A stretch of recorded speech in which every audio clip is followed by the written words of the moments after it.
నంద్యాల జిల్లా బండి ఆత్మకూరు మండలం ఏకోడూరు గ్రామంలో భూ సర్వే పూర్తయిన అనంతరం అర్హులైన రైతులకు పట్టాదారు పాస్ పుస్తకాలను శ్రీశైలం నియోజకవర్గ శాసనసభ్యులు బుడ్డ రాజశేఖర రెడ్డి పంపిణీ చేశారు. ఈ సందర్భంగా ఆయన మాట్లాడుతూ చంద్రబాబు నాయుడు నేతృత్వంలోని ప్రభుత్వం రైతులకు భూమిపై స్పష్టమైన హక్కులు కల్పించడమే లక్ష్యంగా ఆధునిక సాంకేతికతతో భూ సర్వేలు నిర్వహిస్తోందన్నారు.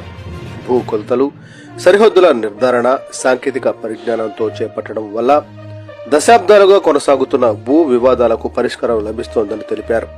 గతంలో భూ పట్టాదారు పాస్ పుస్తకాల్లో వ్యక్తిగత ఫోటోలు ముద్రించడం జరిగిందని, ప్రస్తుతం ఆ విధానాన్ని మార్చి రాజ్యాంగబద్ధంగా రాజముద్రతో పాస్ పుస్తకాలు జారీ చేస్తున్నామని చెప్పారు. దీంతో రైతుల్లో నమ్మకం పెరిగిందన్నారు.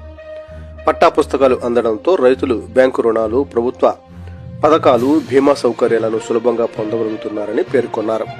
రైతు సంక్షేమమే కేంద్ర బిందువుగా ప్రభుత్వం నిర్ణయాలు తీసుకుంటుందని ఎమ్మెల్యే స్పష్టం చేశారు.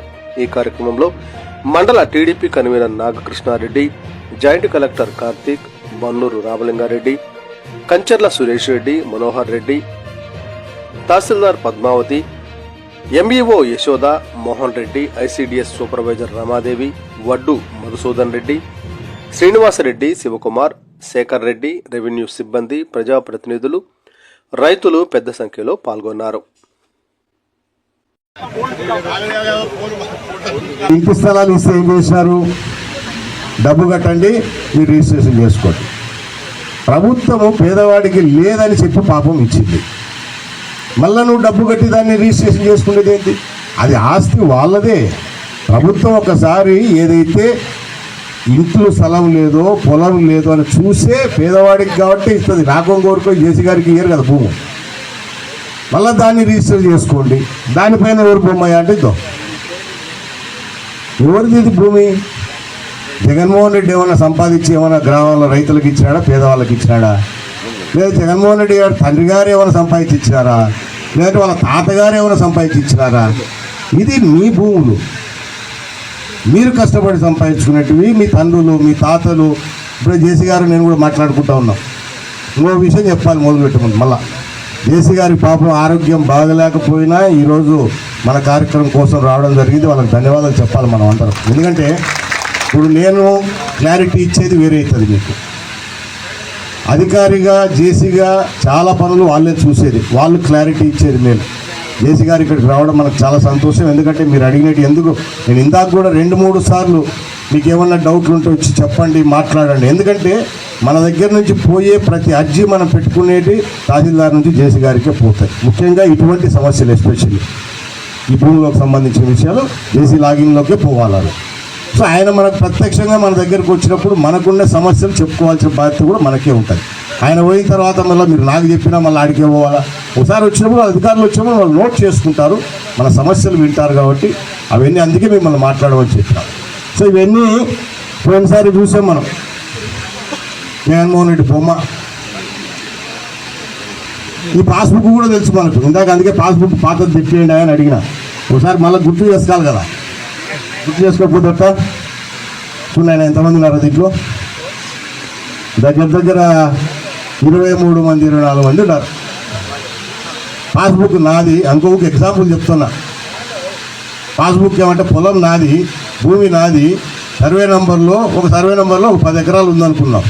ఆ 10 ఎకరాలు ఉంటే 10 మందికి ఉండొచ్చు. నాకు 1 ఎకరా, మీకు ఒక మందికి 1 ఎకరా, అర్ధ ఎకరం. ఎవరి పాస్బుక్ వాళ్ళకు ఉండాలి. ఇవన్నీ జాయింట్ ఎల్పిఎంలు చేసేసి మొత్తం ఒకటే పాస్బుక్లో నేను ఓనరో నువ్వు ఓనరో తెలీదు. ఈ జాయింట్ ఎల్పిఎంలు పడి ఇప్పుడే మన వాళ్ళు చెప్తా ఉన్నారు. జాయింట్ ఎల్పిఎంలు పడి ఏదైనా ఇబ్బందులు ఉంటే వాళ్ళ భూములు అమ్ముకోవాలన్నా ఇంకోటన్నా, లేకపోతే లోన్ తెచ్చుకోవాలన్నా ఇంకోటి తెచ్చుకోవాలన్నా అనేక సమస్యలు. ఇవన్నీ సమస్యలు సృష్టించిపోయిన ప్రభుత్వంలో ఇంకో మాట కూడా చెప్పినాం అప్పుడే మీకు. చాలామంది గ్రామాలు, ప్రతి గ్రామంలో రాష్ట్ర వ్యాప్తంగా మళ్ళీ జగన్మోహన్ రెడ్డికి గెలిపిస్తానైనా మీ భూమి పాస్బుక్ కాదు, ఈసారి భూమి కూడా మీ చేతులు ఉండదు. తీసుకుపోయి మట్టంగా అన్ని తాకట్టు పెడతాడు. తాకట్టు పెట్టి మీ భూమి మీకు తెలియకుండా లోన్లు తీసుకుంటాడు, అమ్మి పడేస్తాడు. అది జరగలే. కనుక్కున్నారు మీరు రైతులు. పొరపాటున జగన్మోహన్ రెడ్డి గెలిపించి అదే జరిగేది. ఆ పీడ వదిలించుకున్నారు, కూటమి ప్రభుత్వాన్ని గెలిపించారు. చంద్రబాబు నాయుడు గారిని ముఖ్యమంత్రి చేసుకున్న తర్వాత మళ్ళీ చూడండి ఇప్పుడు ఎవరి పేరు ఉందా దీని మీద, ఎవరి ఫోటో అన్న ఉందా? ఉందా? గతంలో కూడా అంటే చంద్రబాబు నాయుడు గారు కూడా ముఖ్యమంత్రి కాకముందు అనుకోండి, అప్పుడు కూడా ఉండేటివి కాదు. రాజముద్రనే ప్రభుత్వ ముద్ర మాత్రమే ఉండేది పాస్బుక్ల మీద. దాంట్లో మీ పేర్లు వస్తాయి. మీ ఆస్తి మీద అయితే మీ పేర్లు వచ్చేవి. అవన్నీ తీసేసి మహానుభావుడు ఈయన పెద్ద దానకర్ణుడు, అపర దానకర్ణుడు, కలియుగ దానకర్ణుడు లెవెల్లో ఊరు రాష్ట్రమంతగా నేనే భూములు ఇచ్చినా మీకు అని చెప్పేసి ఫోటోలు వేసుకొని ఇంత తతంగం చేసి ఇప్పుడు రైతులు నానాక ఇబ్బందులు పడే పరిస్థితి. ఇంకా ఈరోజు కూడా మనకు సమస్యలు తెగల అంటే అంత ఈజీగా తెగవు. రెవెన్యూ అనేది మహాసముద్రం. ఇంత జేసీ గారు సార్ మీది మహాసముద్రం, మీ సబ్జెక్టు, ఆ సముద్రంలో పడితే ఆ పక్క బయటికి వెళ్ళాలో తెలియదు మాకు అని. అటువంటి దాన్ని ఇంకా క్రియేట్ చేసి పెట్టినారు. అన్ని దొంగ సర్వేలు, ఇష్టం వచ్చినట్టు భూములు, సొంత భూములు పట్టభూములు తీసుకుని ఇనాములు దాంట్లో కలిపారు, 22 ఏళ్ళు కలిపారు, డాటెడ్లో కలిపారు, రకరకాలుగా వాళ్ళు ఇష్టం వచ్చినట్టు చేసి పెట్టారు. ఇవన్నీ ఇప్పుడు ఈ సర్వే జరుగుతూ ఉన్నాయి, కొన్ని గ్రామాలలో అయిపోయినాయి. సో అవన్నీ పూర్తయిన తర్వాత ఇప్పుడు కొన్ని సమస్యలు రెక్టిఫై చేసి అన్నీ క్లియర్గా ఉండే వాళ్లకు ఇప్పుడు పాస్బుక్లు పంపిణీ కార్యక్రమం ఈ రోజు నుంచి రాష్ట్ర వ్యాప్తంగా మొదలుపెట్టినారు మన ప్రభుత్వం. సో దాంట్లో భాగంగానే మన నియోజకవర్గంలో ఈ గ్రామంలో ఈరోజు ఈ కార్యక్రమం చేస్తున్నాం. అందరికి కూడా మీవి కూడా మిగతా వాళ్ళకి కూడా రెక్టిఫై అయ్యి మీకు పాస్బుక్లు వచ్చేస్తాయి. ఈ టైప్ పాస్బుక్లు వస్తాయి, మా వెరైటీ రావు. ఇందాక జేసీ గారు ఒక మాట చెప్పారు, మీరు జాగ్రత్తగా వినండి. మీరేమి ఎవరు ఆందోళన పడాల్సి పనిలే, హైరాణ పడాల్సి పనిలే. వచ్చిన తర్వాత కూడా మళ్ళీ ఏదన్నా మీకు డిఫరెన్స్ అనిపిస్తే మళ్ళీ కూడా రెక్టిఫై చేసి మళ్ళీ కొత్త బుక్ పాస్బుక్ అప్లై చేసి మళ్ళీ కొత్త బుక్ తెప్పించి మీకు ఇస్తారు. అది గుర్తుపెట్టుకోండి. ఇంకా 22A కానివ్వండి, డాటెడ్ ల్యాండ్స్ కానీ ఇవన్నీ క్లియర్ అవుతాయి. ఇది ఒక్క మన ఏకోడూరు గ్రామమో లేకపోతే బండాత్మకూరు మండలమో మన నియోజకవర్గమో కాదు. ఈ రీసర్వేస్ అంతా కూడా రాష్ట్రం అంతా కూడా కంప్లీట్ కావాలా. రాష్ట్రం అంతా కంప్లీట్ అయిన తర్వాత ఇక్కడ నుంచి అన్ని రిపోర్ట్స్ ప్రభుత్వానికి పోతాయి. క్లియర్గా పోయిన తర్వాత ప్రభుత్వం ముఖ్యమంత్రి గారి ఆధ్వర్యంలో ఒక డెసిషన్ తీసేసుకొని ఇటువంటివన్నీ కూడా క్లియర్ చేసేసి ఇప్పటికే చాలా కార్యక్రమాలకు క్లియరెన్స్లు వచ్చినాయి. ఇందాక చెప్పినట్టు దేవాలయ భూములు కానివ్వండి, లేదంటే మసీదు మాన్యాలు కానివ్వండి, దర్గా భూములు కానీ ఇట్లాంటివి చేయరు. అట్లాంటివి కూడా ఏదైనా డబుల్ రిజిస్టర్లు ఎప్పుడో గతంలో 30 ఏళ్ళ కిందటో 40 ఏళ్ళ కిందటో రిజిస్టర్లు అయింటే అవి క్లియర్ చేస్తూ ఉన్నారు. రీసెంట్గా ఎవరన్నా మళ్ళీ ఇట్లాంటివన్నీ చేసుకున్నట్టు మాత్రం అవి క్లియర్ కావు. మీవి మీ సొంతానివి, మీ పురాస్తులో మీరు కొన్నేటివో రికార్డు పర్ఫెక్ట్గా ఉండేటివి తప్పులు పడింటే, తప్పులు జరిగింటే ఆ తప్పులన్నీ కూడా రెక్టిఫై చేసేసి క్లియర్ చేస్తారు.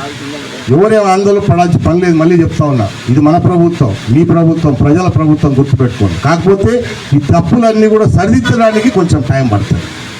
ఎందుకంటే మళ్ళీ పొరపాటు జరిగితే మళ్ళీ తిరుగుతూ ఉంటారు. మీరు ఆ తిరగకూడదు కాబట్టి అవన్నీ ఒకటేసారి నిదానంగా అయినా సరే, ఒకటి రోజు కాకుండా నెల అయినా సరే టైం తీసుకొని చెక్ చేసుకొని అవన్నీ రెక్టిఫై చేసేసి మీ ఆస్తులు, మీ భూములకు ఈ ప్రభుత్వము నుంచి ఖచ్చితంగా పూర్తి సహాయ సహకారాలు ఉండి మీ భూములు మీకు, మీ ఆస్తులు మీకు ఉండేటట్టు ఆ భరోసా కల్పించే దాంట్లో భాగంగానే ఇవన్నీ కార్యక్రమాలు ఇప్పుడు అన్ని గ్రామాలలో రీసర్వే కార్యక్రమాలు జరుగుతున్నాయి. కొన్ని గ్రామాలు అయిపోయినాయి, కొన్ని గ్రామాలు జరుగుతూ ఉన్నాయి, ఇంకా కొన్ని గ్రామాలు జరగాలి కూడా. సో ఇవన్నీ పూర్తయిన తర్వాత తప్పకుండా మీకున్న సమస్యలన్నీ కూడా తీర్చడం జరిగి పాస్బుక్లు మళ్ళీ ఫ్రెష్గా వస్తాయి. అయినా కూడా ఇంకా ఏమన్నా సమస్యలు ఉంటే అవి మీ సొంత సమస్యలు ఉంటాయి కొంతమంది. ఎందుకంటే మేము కూడా ప్రజా దర్బారు చేసినప్పుడు నా దగ్గరికి చాలామంది వస్తూ ఉంటాం. మీ సొంత సమస్యలు అంటే మీకు ఇంకొకరికో సరిపోకనో మీరు కోర్టులలోనో ఇంకోటో ఉన్నప్పుడు అవి అధికారులు రెక్టిఫై చేయగలరు. కోర్టులో క్లియర్ కావాలా, కోర్టులో క్లియర్ అయిన తర్వాత అప్పుడు వాళ్ళు రికార్డు పరంగా కోర్టు ఆర్డర్స్ బేస్ చేసుకొని దాని ప్రకారం మళ్ళీ వాళ్ళు రికార్డు తయారు చేసేసి మీకు ఇవ్వడం జరుగుతుంది. అంతేగాని ప్రతి చిన్న విషయానికి చాలామంది చూస్తూ ఉంటాం. నా దగ్గరికి చాలా సమస్యలు వస్తుంటాయి. వాళ్ళ దగ్గరికి ఎట్లా పోతాయి, మా దగ్గరికి కూడా వస్తుంటారు. ఎమ్మెల్యే గారు ఏమైనా చేపించి పెడతారేమో అని. ఉండేది 10 ఎకరాలు ఒక సర్వే నంబర్లో, అవునా? 15 ఎకరాలు పాస్బుక్లు ఉంటాయి. ఆ సర్వే నంబర్లో ఉండేదే 10 ఎకరాలు. ఒక 10-15 మంది కలిపి నా పాస్బుక్లో ఒక అర్ధ ఎకర ఎక్కువ ఎక్కింటుంది, పక్క ఆయన దాంట్లో ఒక ఎకర ఎక్కువ ఎక్కింటుంది, ఇంకొక ఆయన దాంట్లో ఒక అర్ధ ఎకర ఎక్కువ. ఎక్కడి నుంచి తేవాలా భూమి? ఆ భూమి ఎక్కడి నుంచి తేవాలా? తాలేరు కదా. మాకు రాసి ఇచ్చినారు, మాకు అమ్మినారు, అది కరెక్ట్ కాదు. అది రెక్టిఫై చేయలేరు, గుర్తుపెట్టుకోండి దయచేసి. ఉండబడిన సర్వే భూమి, ఆ సర్వే నంబర్లో ఎంత భూమి ఉంటే దాన్ని మీకు అడ్జస్ట్ చేసి అందరికి చేయాల్సిందే తప్ప నాకు ఇంత ఉంది కాబట్టి ఆయన ఇంత అమ్మినాడు కాబట్టి నాకు ఇంతే వచ్చి తీరాలంటే అట్లా రాదమ్మా. వస్తుందా? ఇందాక మనోడు ఏం పేరు ఒక రిప్రజెంటేషన్ ఇచ్చినాడు, చెరువులో భూములు ఇచ్చారు. చెరువులు ఇచ్చారు లేదా ఇప్పుడు మేము కనుక్కోవాలా. చెరువులో వేయకూడదు కదయా. ఈ మండలంలో అటువంటి సమస్యలు ఉన్నాయి, మాకు కూడా తెలుసు. తొందరలోనే ఒక కార్యక్రమము మన రాష్ట్ర ప్రభుత్వం కేంద్ర ప్రభుత్వం కలిపి ఒక మంచి ట్రిపుల్ ప్రోగ్రామ్ కింద ఒక ప్రోగ్రాం తీసుకుంటా ఉంది. అన్ని చెరువుల్లో మళ్ళా రీబిల్డ్ చేసి రీకన్స్ట్రక్ట్ చేసి ఆ చెరువులలో మళ్ళీ నీళ్లు పెట్టాలనే ఉద్దేశంతో ఒక మంచి కార్యక్రమం రాబోతుంది. అది రైతులకు ఉపయోగపడే కార్యక్రమం. సో రేపు ఆ కార్యక్రమం వచ్చి శాంక్షన్ అయిన తర్వాత మన నియోజకవర్గం నుంచి కూడా దాదాపు అన్ని చెరువులు, ఈ మండలంలోనే ఎక్కువ ఉన్నాయి మన చెరువులు, అన్ని చెరువులు మేము ఎస్టిమేషన్ లేపించేసి పంపించడం కూడా జరిగింది. మొన్న ముఖ్యమంత్రి గారు కూడా పోయిన నెల కేంద్రానికి వెళ్ళి ప్రధానమంత్రి గారిని సంబంధిత శాఖ మంత్రులు కలిసినప్పుడు కూడా ఈ సబ్జెక్టు కూడా డిస్కస్ చేశాడు ఆయన. ఆ కార్యక్రమం తొందరలో శాంక్షన్ చేయండి, అది చేస్తే రైతులకు ఉపయోగపడుతుంది ఈ కార్యక్రమం అని చెప్పేసి ఆ RRR ప్రోగ్రామ్ను అడగడం జరిగింది. RRR ప్రోగ్రాం అంటే ఉన్న చెరువులు మళ్ళీ పాడైపోయినాయి, అవునా, కట్టలు సరిగ్గా లేవు, భూములు లేవు, భూములు అన్యాక్రాంతమైనవి, ఇవన్నీ కూడా రీకన్స్ట్రక్ట్ చేస్తూ ఉన్నాం. ఇది కార్యక్రమం రేపు జరగబోయేది. దాంట్లో ఉన్నోడు ఎవడైనా సరే బాధపడి నేనేం చేయలేను. మేము వేసుకుంటున్నాం ఆయన ఛానల్ నుంచి, అవునా. మీకు చెప్తా ఉంటే చాలాసార్లు ప్రతిదీ నేను ఓటు రూపంలో చూడనని, ప్రజలకు అందరికీ 10 మందికి ఉపయోగపడే పని అయితే దానికోసం ఏమేం చేస్తాం. కానీ దాంట్లో ఎవడో ఇద్దరు చెరువులో నువ్వు భూమి వేసుకుంటా, చెరువును ఆక్రమించుకొని దాంట్లో చేసుకుంటున్నా, సాగు చేసుకుంటా, 2 ఏళ్ళ నుంచి నువ్వు మన కార్యకర్త వచ్చినా నేనేం చేయలేను. ఆయన మళ్ళీ ముందే చెప్తున్నా, అది గుర్తుపెట్టుకోండి. ఎందుకంటే ఆ కార్యక్రమం జరిగి తీరుతుంది, శాంక్షన్స్ వస్తాయి, అవి కూడా చాలా ఉపయోగపడుతుంది మనకు. ఎందుకంటే ఇప్పటికే తెలుగంగ రాకముందు మన పరిస్థితి ఏంది, తెలుగంగ వచ్చినాక మన పరిస్థితి ఏంది. తెలుగంగ రాకముందు ఎవడు వాళ్ళు ఇస్తున్నాడా మనల్ని, స్వర్గీయ నందమూరి తారక రావు మహానుభావుడు ఇచ్చిపోయినాడు తెలుగంగ మన కార్యక్రమం. బ్రహ్మాండంగా నీళ్ళు వస్తున్నాయి, ఇటు కేసు కెనాలకు కానీ అదే శ్రీశైలం నీళ్ళు వస్తున్నాయి. ఇప్పుడు ఈ మండలానికి తెలుగంగ కూడా అదే నీళ్ళు వస్తున్నాయి. బ్రహ్మాండంగా 2 కార్లు పంటలు పండించుకుంటున్నారు, ఎక్కడ మిస్ కావడంలే. బ్రహ్మాండ ప్రతి కుటుంబం ఈరోజు ఆ రోజు వర్షం పడితే పండాలా, లేకపోతే లేదు. అందరూ కూడా అన్నానికి కూడా తినేదానికి కూడా పరిస్థితి లేని కాలం నుంచి నువ్వే ఈరోజు 10 మందికి అన్నం పెట్టే స్థాయికి వచ్చినావు. అటువంటి స్థాయిలో ఈరోజు మనం అందరం ఉన్నాం. ఉన్న మనం కూడా తప్పును కొంచెం రెక్టిఫై చేసుకొని కరెక్ట్గా చేసుకొని పోతే అందరూ సుఖంగా ఉంటారు, సంతోషంగా ఉంటారు. రైతుల మీద ప్రత్యేకంగా శ్రద్ధ పెడతాం మేము. ఎప్పుడు కూడా ఎక్కడ కూడా ఏ రైతు కూడా ఇబ్బంది పడకూడదు అనేది ఎప్పుడు కూడా తహతా పడుతుంటాం. అధికారులు ఎప్పటికప్పుడు మాట్లాడుకొని వాళ్ళ సహకారాలు సహాయాలు అన్ని సలహాలు తీసుకునే ముందుకు పోతూ ఉంటాము. ఈరోజు ఇప్పుడు నేను చెప్పినట్టు కలెక్టర్ గారు జేసీ గారు చెప్పినట్టు అన్ని గుర్తుపెట్టుకోండి. ఎవరు మీరే కాదు, ఇక్కడ వచ్చింటే ఒక 100-200 మంది వచ్చింటారు. ఈ గ్రామాలలో మీరు మీ గ్రామాల్లో చెప్పండి. ఇది అన్ని గ్రామాల్లో ప్రోగ్రామ్ జరుగుతాయి. ఇప్పుడు ఏదైతే గ్రామానికి వచ్చినాయో ఆ గ్రామాలు మాత్రం ఈ కార్యక్రమం చేస్తారు.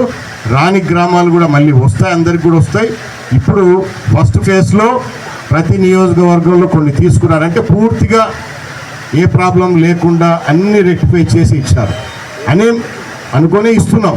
ఇంకా మీకు దీంట్లో ఇంకా ఏమైనా డౌట్ ఉందో, మీ సమస్య ఏదైనా ఉంటే ఇందాక జేసీ గారు చెప్పినట్టు మళ్ళీ రిప్రజెంట్ చేసుకోండి. ఖచ్చితంగా అవి కూడా రెక్టిఫై చేసేసి మళ్ళీ ఈ మన ప్రభుత్వంలో ఇక రాబోయే కాలంలో మీకు ఎవరికి అటువంటి సమస్యలు లేకుండా చేసే కార్యక్రమం దాంట్లో భాగంగానే ఈరోజు ఈ కార్యక్రమం జరుగుతోంది. మరి ఈ కార్యక్రమానికి వచ్చేసిన మరొకసారి జేసీ గారికి, తహసీల్దార్కి, అధికారులకు అందరికీ కూడా మీకందరికి కూడా పేరున హృదయపూర్వక నమస్కారాలు తెలియజేసుకుంటూ ఇప్పుడు ఈ పాస్బుక్ పంపిణీలు కొంతమందికి చేస్తాం. తర్వాత మళ్ళీ వాళ్ళ డిపార్ట్మెంట్ వాళ్ళు పాపం జేసీ గారికి వెళ్తూ బాగలేదు, అయినా వచ్చినాడు. ఆయన కూడా పోవాలి పాపం, కూడా రెస్ట్ తీసుకోవాలి కదా, ఎందుకంటే పని చేయాలి కదా, మళ్ళీ మన కోసం పని చేయొద్దు, ఇబ్బంది పడకూడదు అధికారులు కూడా. సో దయచేసి మీరు ఎవరైతే కొంచెం సెలెక్ట్ చేసినారో వాళ్ళకి మాత్రం పెట్టండి. తర్వాత మీరు అందరికి కూడా మొత్తం అందరికి కూడా పంపిణీ చేసేసి వాళ్ళ ఇబ్బందులు మళ్ళీ ఏదైనా కూడా ప్రతి గ్రామంలో మీరు వీఆర్ఓలను నేను కూడా రిక్వెస్ట్ చేసేది తహసీల్దార్ను మొత్తం ఎప్పటికప్పుడు ఏది కంప్లైంట్ వచ్చినా కూడా తీసుకొని జేసీ గారికి, కలెక్టర్ గారికి పంపిస్తే వాళ్ళవన్నీ మళ్ళీ రెక్టిఫై వీళ్ళ స్థాయిలో చేయగలిగి వీళ్ళ స్థాయిలో చేస్తారు, ప్రభుత్వానికి పంపిస్తారని చెప్పి తెలియజేసుకుంటూ సెలవు తీసుకుంటా ఉన్నాను. జై హింద్, జై జన్మభూమి.